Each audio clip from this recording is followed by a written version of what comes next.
Sí,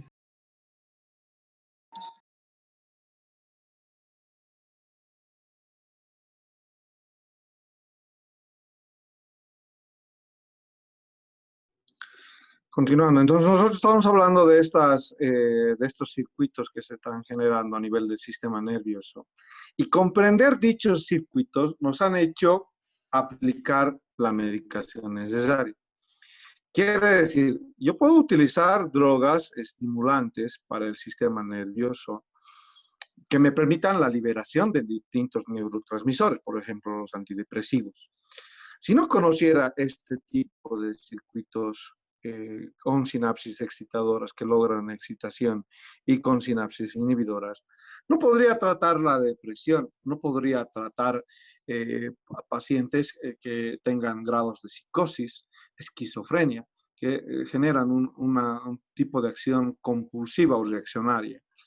Entonces, al entender que hay una sinapsis inhibidora y hay una neurona que la estoy llamando como neurona inhibidora intermedia, que segrega un tipo diferente de sustancia neurotransmisora, encargar de inhibir la segunda vía. ¿Bien? Entonces quiere decir a la neurona número 3, ¿no? La neurona número 3 va a completar el circuito y va a generar una disminución de la hiperactividad de muchas porciones del cerebro o en la porción medular.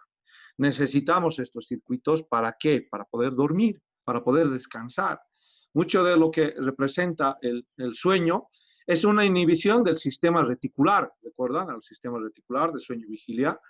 ¿Bien? Entonces, eso es lo que va a formar esta sinapsis inhibidora. Tenemos un circuito reverberante o oscilatorio que causa una prolongación de la señal. Este es un tipo de retroalimentación positiva para los circuitos neuronales. El más simple, ahí está, el de entrada y de salida para este tipo de sinapsis. En este circuito se ejerce una retroalimentación encargada de reexcitar la entrada del mismo circuito. Miren esta prolongación.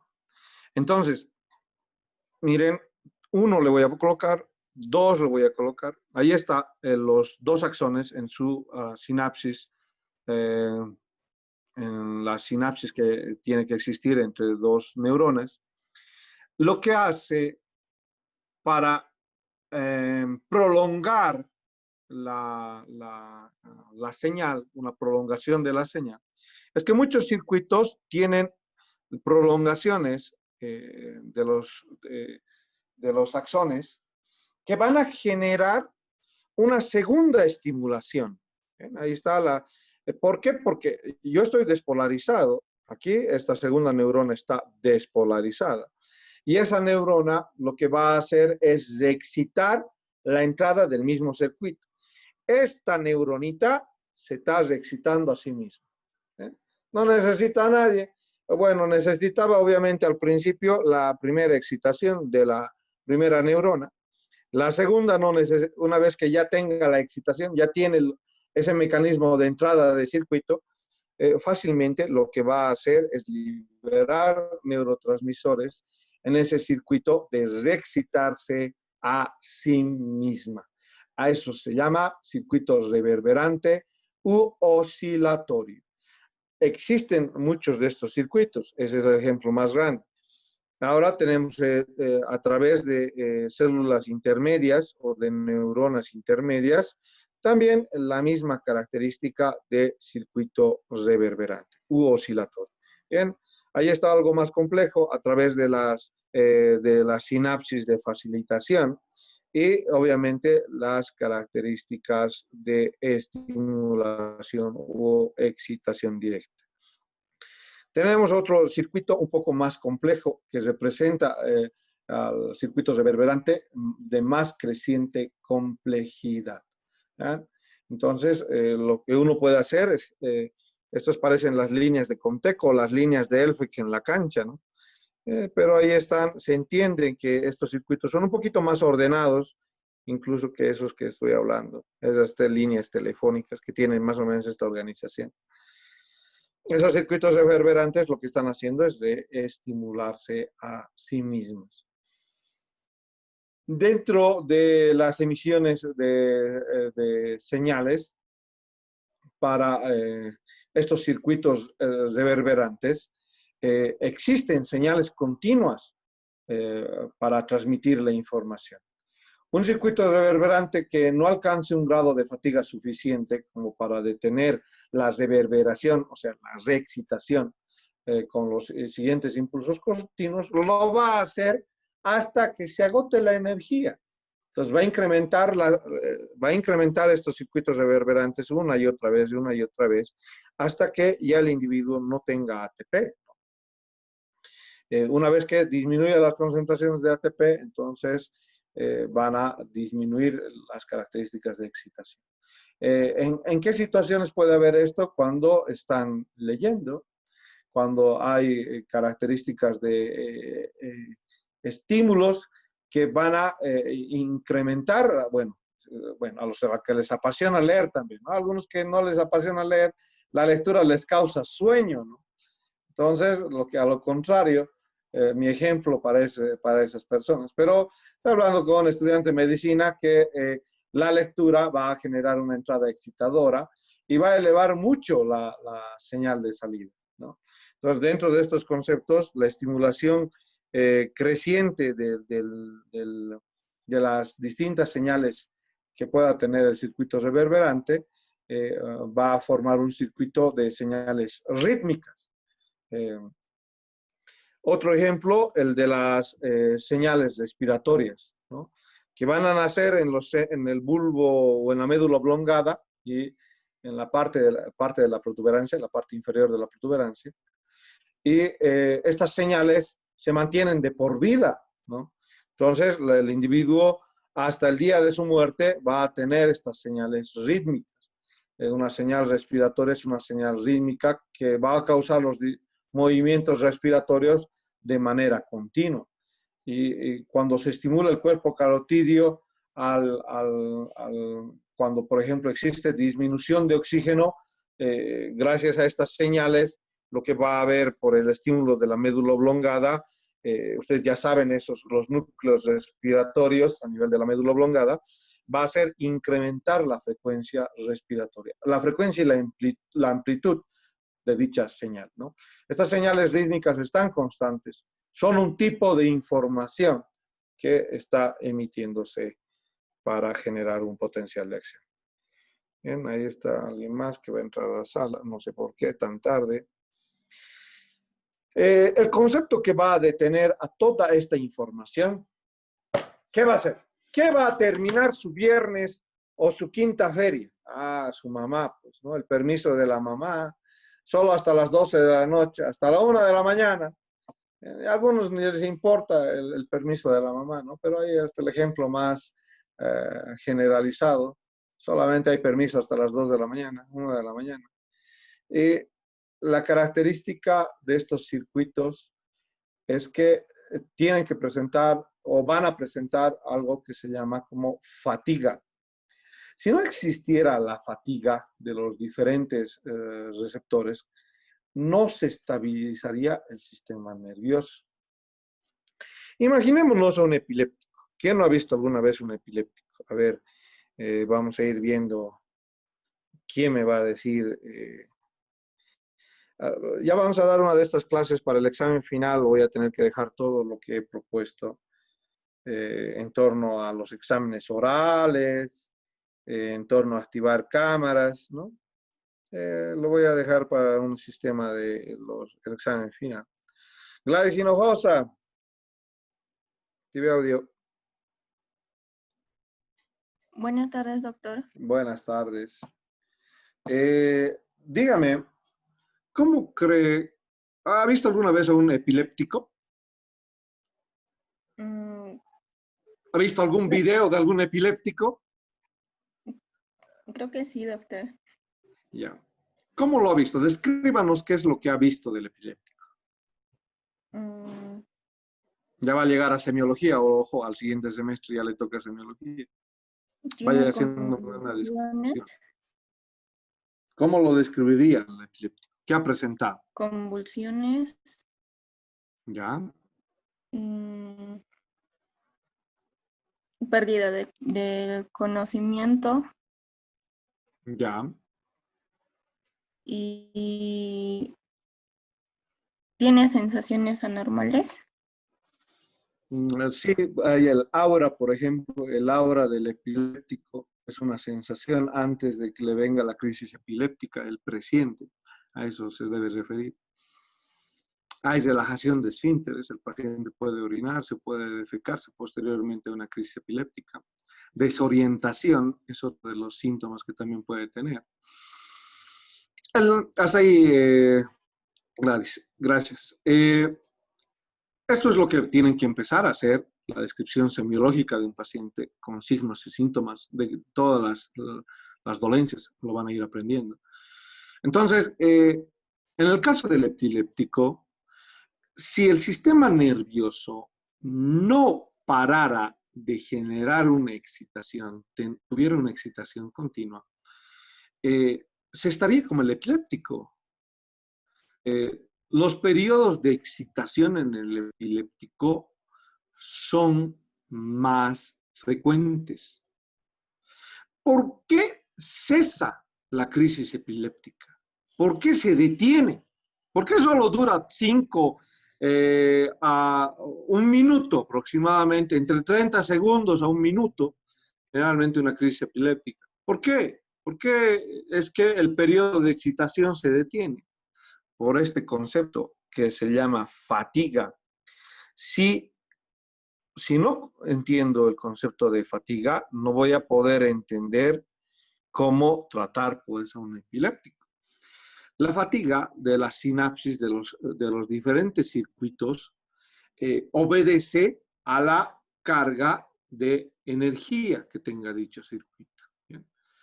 Las neuronas, cuando hemos llevado el tema de diabetes, hemos dicho, todas las neuronas no necesitan a la insulina para obtener de la glucosa ATP.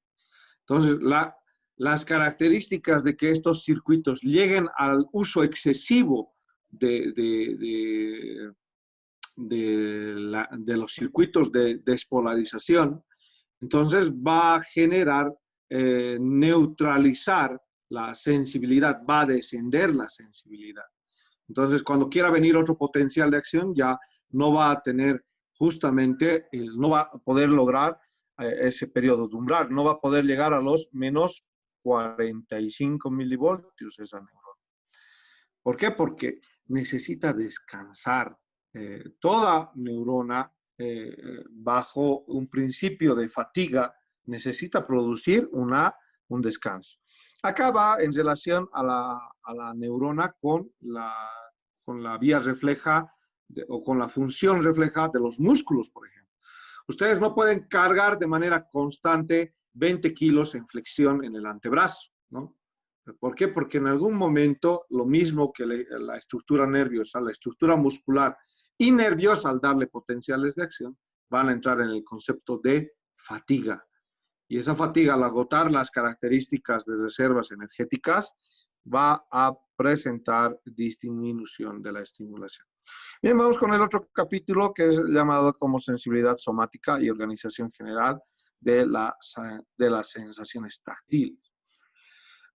Por si acaso, para el examen parcial entra sensibilidad somática y va en sensibilidad somática 1, sensibilidad somática 2. El 1 es esto, organización general de las sensaciones táctiles. La sensibilidad somática 2 es dolor, cefalea y sensibilidad térmica. Eso es lo que va a ingresar. Funciones motoras de la médula espinal, tema 55, y control de la función motora de la corteza cerebral y el tronco encefálico. Hasta el capítulo 56 está decidido que se va a evaluar hasta el control de la función motora por parte de la corteza y el tronco encefálico. Nosotros vamos a hablar de la sensibilidad somática, hablando de la sensibilidad somática a partir de los mecanorreceptores, termorreceptores y la sensibilidad del dolor. Vamos a hacer otra clasificación de las sensibilidades somáticas a través de la sensibilidad exteroreceptora y la sensibilidad visceral y la sensibilidad profunda, que también las vamos a mencionar. Los diferentes receptores táctiles que tenemos son las terminaciones libres, los corpúsculos de Meissner, los discos de Merkel, acá para esto de la sensibilidad somática. Otra vez, terminaciones libres, corpúsculos de Meissner. Estas terminaciones libres que por si acaso están distribuidas en la piel y son capaces de detectar tacto y presión por si acaso, ¿no? Esto para las terminaciones libres. Las de Meissner o los corpúsculos de Meissner son terminaciones nerviosas encapsuladas que están presentes en la piel desprovistas de pelo o piel lampiña. Son especialmente abundantes en donde entonces, si está en la piel lampiña, en la planta de los pies y en la yema de los dedos, ¿no? En los labios también, los de Meissner, cuando les den un beso esponjoso, aquellos que tengan unos labios carnosos. Entonces ahí está, pues los mecanorreceptores que están estimulando y presentan una capacidad muy desarrollada para discernir la localización espacial de estas sensaciones táctiles. No es lo mismo que les estimule el labio del lado derecho que el labio del lado izquierdo. Ustedes mismos pueden tocarse el labio superior del lado derecho y el labio izquierdo. Estos corpúsculos de Meissner tienen esa capacidad desarrollada para hacer la localización espacial. ¿A qué me refiero con localización espacial? Ustedes van y diferencian. Colocan entre un punto y en un punto, marcan con un lapicero si quieren a nivel del tronco, y colocan, estimulan con dos agujas de reflejos, del martillo de reflejos, ¿no? Estas agujas tienen una punta no muy traumática, es una punta roma. Entonces, sirve para generar esta estimulación. Ustedes miden entre, si el individuo lo hacen al mismo tiempo, ¿no? Esto lo podrían hacer en el laboratorio de fisiología, entre dos puntos y miden la distancia, van midiendo con regla. A 5 centímetros no logra diferenciar los dos puntos. A 10 centímetros, acá colocan un estímulo, otro estímulo, ya no logra diferenciar los puntos. A 1 centímetro de distancia entre un punto y otro punto, sí logra diferenciar la diferencia de tacto-presión. O caso contrario, ¿no? Entonces, ¿cómo es? Esto es la práctica para llevar estos receptores táctiles, ¿no? Y poder entender la especificidad de los corpúsculos de Meissner, ¿no? Que logran desarrollar o discernir la localización espacial muy, muy cercana, ¿no? Entonces, eso, a diferencia de los que se encuentran en el tronco o en el dorso, están más separados y por lo tanto estos de Meissner no pueden discernir mucho la distancia. Son más específicos en las yemas de los dedos por la cantidad que existe. En el tronco no hay mucho corpúsculo de Meissner. Por eso el discernimiento entre un punto de estimulación y otro punto de estimulación puede variar. Estos de Meissner se adaptan con mucha facilidad en fracción de segundos, ¿no? Hay otros que estamos hablando de los de Merkel. Estos de Merkel suelen tener muchas terminaciones de tipo vulvar y van a formar lo que se conoce como el disco de Merkel. Justamente las partes de la piel cubiertas por pelo o de pelo presentan una concentración moderada de los corpúsculos de Meissner. Toda la parte de individuos donde tengan pelo va a haber corpúsculos de Meissner. Estas estructuras van a generalmente dar una señal, primera señal intensa, pero ¿qué hemos dicho de todos los mecanorreceptores? Después la señal se vuelve débil de algunos mecanorreceptores, no todos, de algunos. Los vasoreceptores son una excepción. Y van y generan una adaptabilidad mucho menor estos vasoreceptores, ¿no? Con lentitud. Hay un ejemplo de los justamente discos de Merkel. Acá no tengo la imagen de los discos de Merkel. Entonces, ¿dónde están? Van a poder, alguna vez si quieren, pueden entrar a Google y buscar los discos de Merkel que van a estar agrupados en un receptor. Acá vamos a tratar de hacer esa gráfica. Vamos a mencionar la cúpula de higo, donde se encuentran las terminaciones nerviosas. Dichas terminaciones nerviosas van a ir a formar estas porciones encapsuladas. Bien, ahí vamos a tener estas características de las diferentes terminaciones nerviosas. En la cúpula de higo, esto que está de color rojo, forma toda la característica de la cúpula de higo. Se perciben las diferentes modificaciones de presión que se tengan a nivel de los discos de Merkel, y esa presión transformarla en un potencial de acción. Otro, tenemos los órganos terminales del pelo, en los cuales se están enroscando a nivel de la base del folículo piloso, y es un receptor que tiende a adaptarse con rapidez, más que los corpúsculos de Meissner, ¿no? El movimiento de los objetos sobre la superficie del cuerpo suele generar una estimulación, ¿no? Sienten como una hormiga está caminando gracias a este receptor justamente del órgano terminal del pelo. Tenemos otros que son las terminaciones de Ruffini, también son encapsuladas, se adaptan muy lentamente, al igual que los vasoreceptores, y resultan importantes para permitir transmisión de señales de contacto intenso y prolongado, ¿no? Entonces, cuando hay características que estimulen a las terminaciones de Ruffini, serán estas deformaciones de orden intenso prolongado. Los corpúsculos de Pacini se hallan por debajo de la piel y son estimulados con una compresión local rápida de los tejidos y que tienden también a adaptarse rápidamente, ¿no? Ahí la orden de los receptores táctiles pertenecientes a los mecanorreceptores. Si hemos entendido una aclaración más de Guyton, porque esto lo ha vuelto a mencionar, lo vuelve a mencionar Guyton, vamos a analizar la vía, esta vía que ustedes ya la conocen. Es un examen, esta es una imagen de su libro de neuroanatomía, para entender lo mismo que nos explica Guyton. Tenemos fibras nerviosas periféricas, fibras que se encargan de la detección de vibraciones, fibras que se encargan de las detecciones del cosquilleo y picor, y que van a través de de color azul, van, ingresan por la fibra, por la parte posterior de un nervio espinal, de la raíz espinal, ahí está la raíz posterior, y toda esa información aferente lo que hace es terminar en la asta posterior, y una vez en la asta posterior, ¿qué va a hacer dicha información? Lo que va a hacer es ascender dicha información posterior, después de la asta anterior, no, de la posterior, perdón, va a ascender. ¿Por dónde va a ascender? Va a dirigirse al haz de Gold o Gracil y cuneiforme de Burdach, y por haz de Gold o cuneiforme de Burdach va hasta la médula oblongada.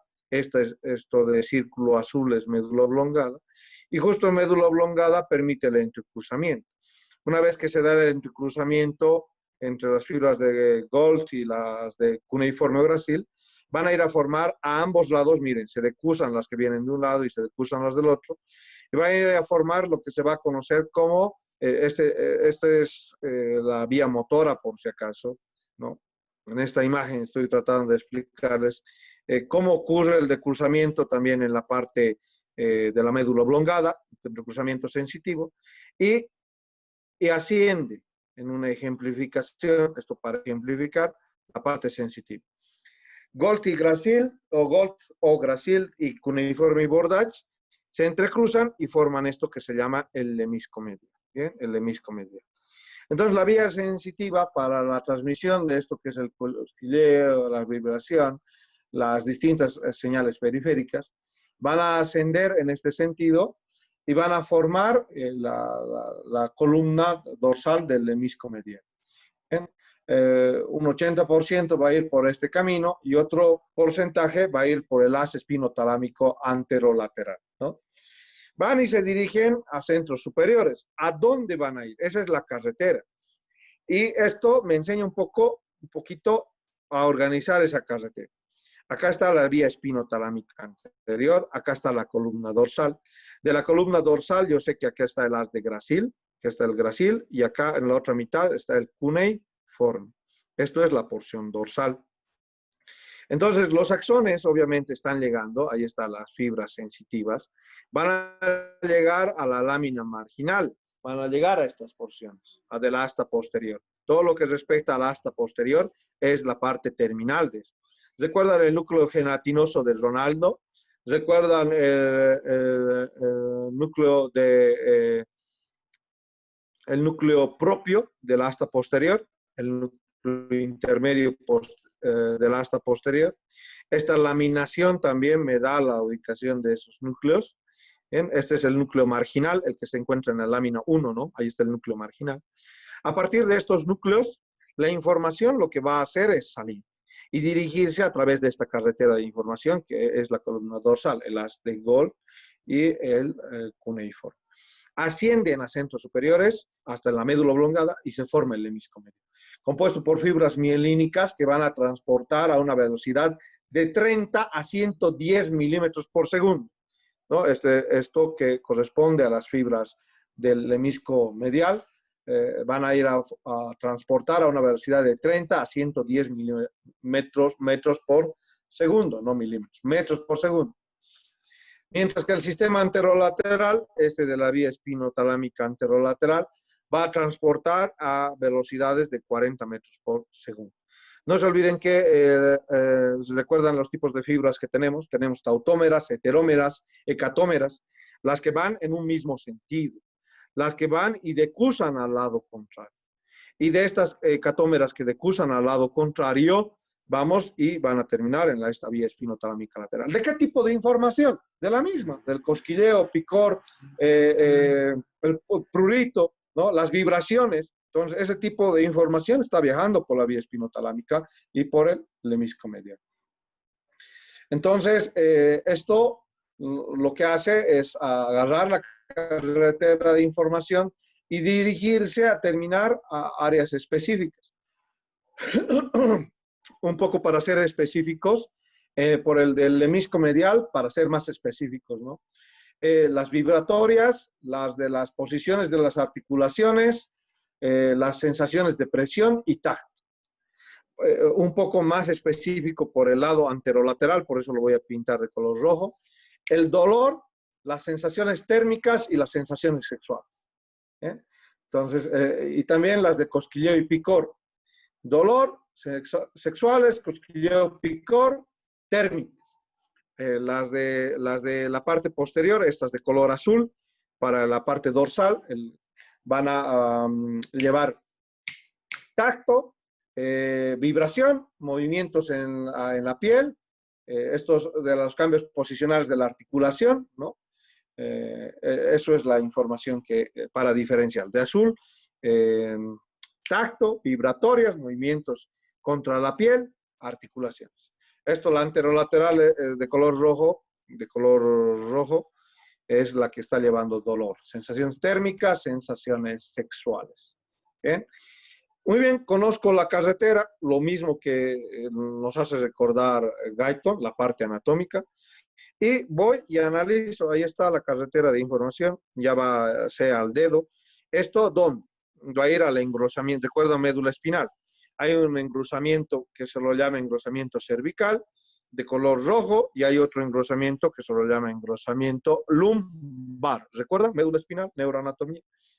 Entonces, a dichos engrosamientos, por eso a dos lugares diferentes. De la extremidad superior, a través del plexo braquial, a dicho engrosamiento.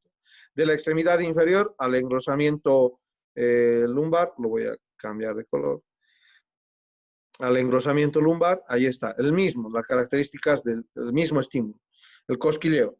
Entonces, estos pueden agarrar las características de una neurona hecatómera, entrecruzar a nivel de la médula espinal, entrecruzar también a nivel del bulbo raquídeo, porque no se olviden, a nivel del bulbo raquídeo hay en un entrecruzamiento sensitivo, y llevar la información hasta el tálamo, hasta el complejo ventrobasal del tálamo. Y del complejo ventrobasal del tálamo, la información dirigirse al área somatosensitiva. Esto me hace recuerdo a los circuitos que también muestra González de la parte sensitiva, ¿no?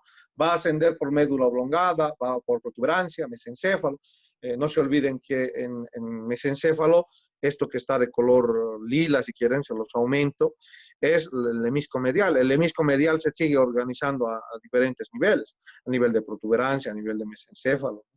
Entonces ahí está el hemisco medial ascendiendo la información y terminando en el área cortical.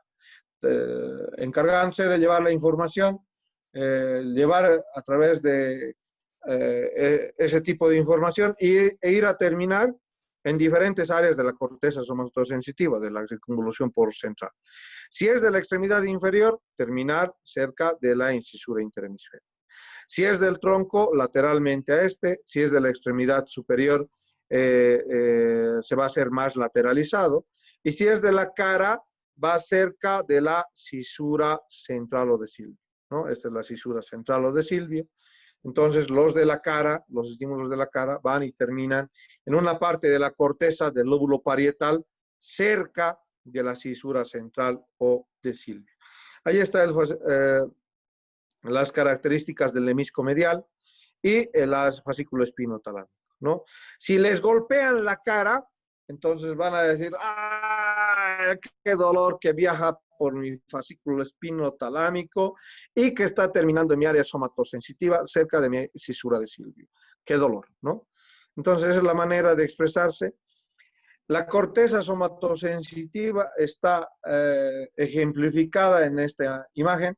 No nos olvidemos que las áreas de Brodmann son 50, según Guyton. Hay que representar a López, que son 52, ¿no? Y que González nos mostraba simplemente en 48 áreas. De estas 50 áreas que nos está mostrando Guyton, vamos a describir las áreas somatosensitiva 1 y 2. Justo por delante de la cisura central, justo por delante de la cisura central, esta área, aquí está la cisura. Justo por delante de la cisura central, ahí está la cisura central. Tenemos la área 4, tenemos la área 6, como las áreas 8, como las áreas que van a participar en la parte motora. Tenemos las áreas 3, 1 y 2, como las áreas somatosensitiva 1, ¿no? Posteriormente, entonces, a la corteza central, las áreas 3, 1 y 2 estarán representando mis dos áreas somatosensitivas. La 3 y la 1 van a representar la área somatosensitiva número 1. La 2 va a representar la área somatosensitiva número 2. Bien, entonces esto representa mi área somatosensitiva. Coloque el nombre y grupo. Se me fue vayan colocando nombre y grupo, antes que termine la clase. Entonces, imagínense que les den un golpe o tenga a su paciente una hemorragia en la área somatosensitiva central. ¿Alguna vez han escuchado de pacientes que no sienten dolor? Ningún tipo de dolor. Tienen esa característica en no percibir ningún tipo de sensibilidad dolorosa. Algunos se debe por el daño del haz el haz anterolateral o espinotalámico anterolateral. Pero otro tipo de lesión que pueda llegar a producir la falta de ausencia o que el individuo pueda tener ausencia de la percepción del dolor es que mi área somatosensitiva esté lesionada. Se ha visto esto en un caso clínico del 2008 prácticamente, donde el individuo que ha tenido una caída de motocicleta de 25 años de edad, que conducía en la calle Dorbinic, cerca de la Cruz Roja, ha presentado posteriormente a su internación lesión de estas áreas somatosensitivas. Y dicha lesión del área somatosensitiva ha sido factor causal para el individuo no interpretar el dolor, ¿no? Acá la misma área somatosensitiva está organizada. ¿Cómo está organizada? Miren cómo viene hacia la parte superior, la del muslo, la del tórax, la del cuello, la del hombro, la de los dedos, la de la lengua, la de la región infraabdominal, la de la pierna, del brazo, de la cara, ¿no? Ahí está la área somatosensitiva. Les decía, ¿no? La de la cara cerca de la cisura central. Entonces, eso es para la mención. Acá tenemos una imagen de lo que se conoce como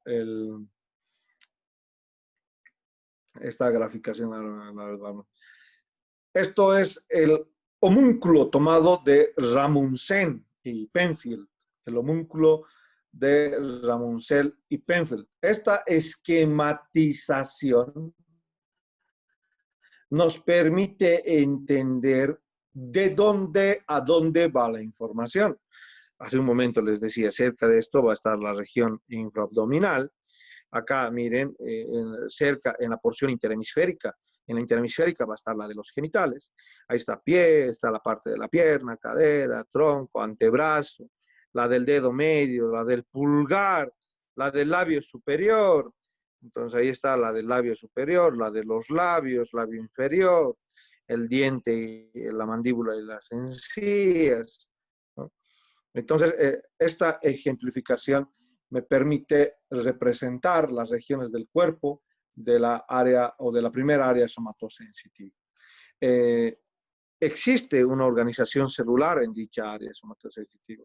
Quiere decir, se divide en capas. Una primera capa donde la señal sensitiva va a llegar a excitar en primer lugar, no la primera capa, sino de manera directa la cuarta capa. Entonces, la señal sensitiva que entra a excitar a esto, que es la corteza somatosensitiva, uno creería que entra por la primera capa o entra por la última capa. La señal entra a nivel de la cuarta capa. A partir de la cuarta capa se propaga hacia la superficie de la corteza cerebral y como hacia la parte más profunda. Os repito, entonces la señal sensitiva entrante excita a la neurona de la cuarta capa, se propaga hacia la corteza y se propaga hacia las capas más profundas, ¿no? Las capas 1 y 2 lo que hacen es recibir dicha información